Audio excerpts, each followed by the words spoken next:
Live below your means. Hello and welcome to the Durham Talents channel. My name is Jesse Durham. For today's installment of our quotes series, we're going to evaluate the very common, very old saying and thought of live below your means. So let's just start right off the top with who has said this. Where's this come from? Well, if I look in Scripture, there is a story there essentially about counting the cost of what it takes to build a tower. That's something that you should do before you even begin the project of actually building the tower, is to count the cost. Hey, what is this going to take to get done? That way you could be on budget, on time, actually get it done and not halfway built and then be made fun of for the guy that built half of a tower, right? Of course, in popular culture today, you're going to hear folks like the Dave Ramseys, the Susie Orman speaking very regularly about this, and I think that's great. I think that's fantastic. It's a good message. Maybe I should have started by saying I agree.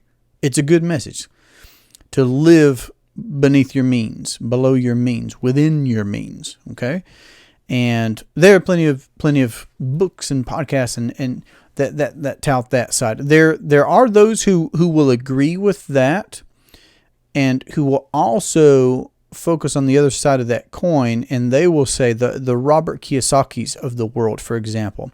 He's never said anything about living out of control. He does say there's a difference between good debt and bad debt, but essentially he focuses on expanding your means. Expanding your means. So can you live beneath your means, and does that lead to a measure of success? Well, yes, absolutely. It's better than living out of your means and accruing bad debt for yourself.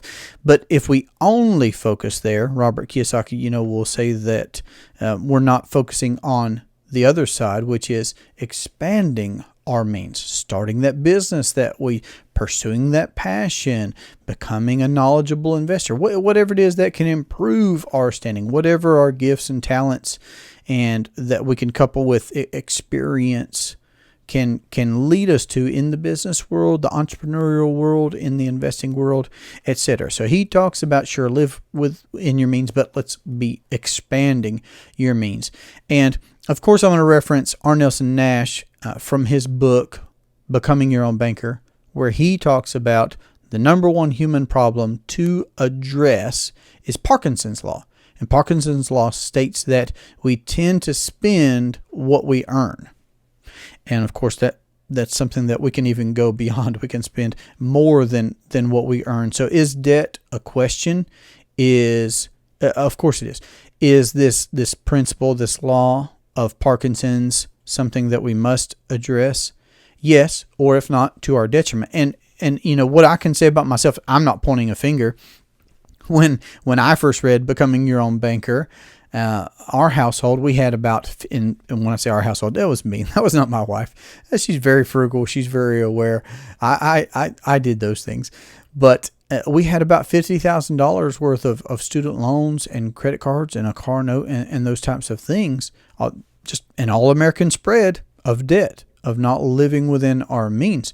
And we had to address that for ourselves. Now, were there other contributing factors? Oh, for sure. And it was just a whole change of a financial paradigm for us to begin that journey of becoming our own banker. But was addressing Parkinson's number one important? Absolutely. So all these folks are addressing living within your means. Some focus more on expanding your means, still live within your means, but expand your means at the same time. And then, of course, particularly what we get from Nash is who controls the banking function in your life, because it's the most profitable business in the world. Just look at every nice street corner in your town. Look at that beautiful building, the well-kept grounds, etc. Okay. Banking is a profitable business. And when you do that for yourself, well, then you can experience that profit.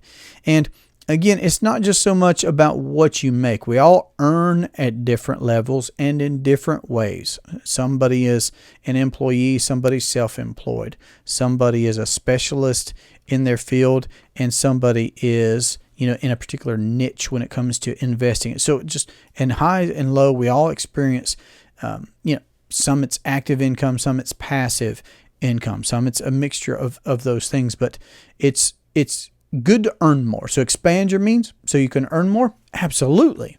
Fantastic. But also it's not so much about what you make, it's also about what you keep at the same time, which again, when I come back to the center focus of who controls the banking function in your life is, well, you can control that.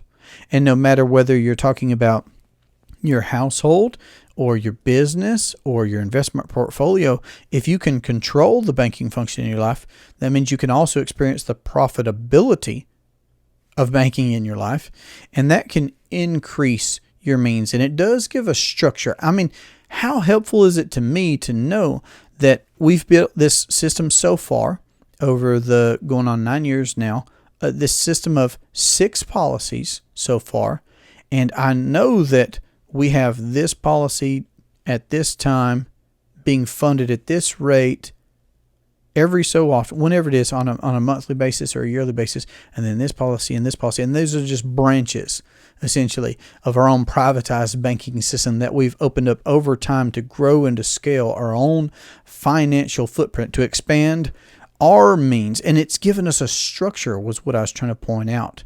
It's a beautiful thing for us to have picked a number that works for us, to pay a policy, to own that policy, to use that policy, to leverage that policy, to recapture interest, and all these different things that are involved in becoming your own banker. It gives us a lot of structure, which is great for living within your means, but also because we've not abdicated banking to someone else. We perform that for ourselves now. We're expanding our means at the same time. So I talk with folks on the regular, and many, like me, of course, they have all kinds of debt. That is something that they want to address. They've learned about becoming their own banker. They've seen a presentation. They've read the book. They've been exposed to the idea that they could become their own banker, that they could pay that off. And then, of course, I have plenty of folks that they already have some investments. They already have some assets.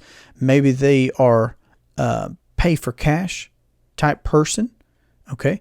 And they don't have all of the debt. They've been good on living within their means, but now they've been exposed to this idea of, oh, we could be experiencing what the banks are, and we could be expanding our means in that way.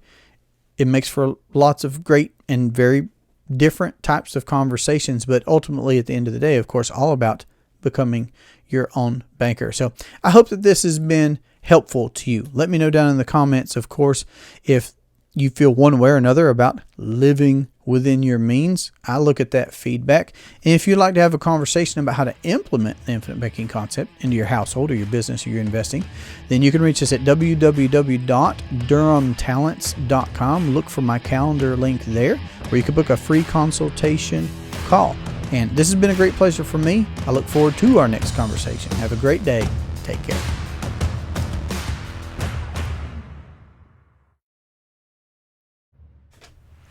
They see me rolling, they hating, trying to catch me living below my means, living below my means, living below my means.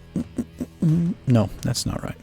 That should not even make it to the blooper reel, Jesse. Oh my goodness. I declare, Jesse, you need to let the people know that they can become their own banker. Lunchtime.